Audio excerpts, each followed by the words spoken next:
Deciding when you want to hollow out is going to be a little bit different for everyone. So we want to thin out our walls a little bit to make sure that we don't have huge chunks of clay. Thicker chunks of clay end up happening where we're pressing the clay together, and you'll see that when I open up this piece right here. So deciding when you hollow out, I said, is an individual choice, because some of you guys are going to have a lot of tiny detail over here, and you don't want to have your hand on it, pressing on it when you're hollowing it out. So some of you may do that before you add a lot of surface detail. Some of you guys may be able to wait. It just depends. So when I hollow out, I cut open a section that's going to be hidden when it's laying down. Okay, so we don't know that this one has an opening on the back side until we flip it over.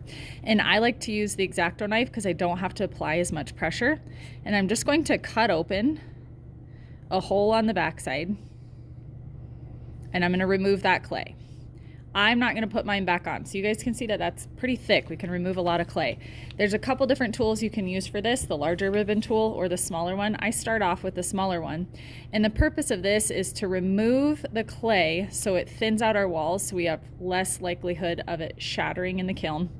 And thickness wise, we wanted about that 3/8 inch, the slab that we roll out for most of our tiles and our projects. If you can't tell how thin it is, you guys can always stop, pinch it, and then when we're hollowing out that corner or the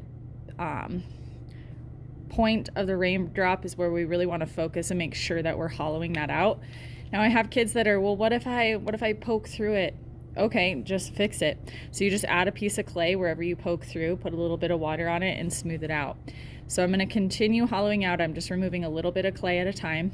And I know you guys can't see into that point, but I would just basically be digging out that clay. So you're going to do that throughout your piece. You don't have to smooth out the inside, but I would smooth out your edges so it's not sharp when you guys are laying it down.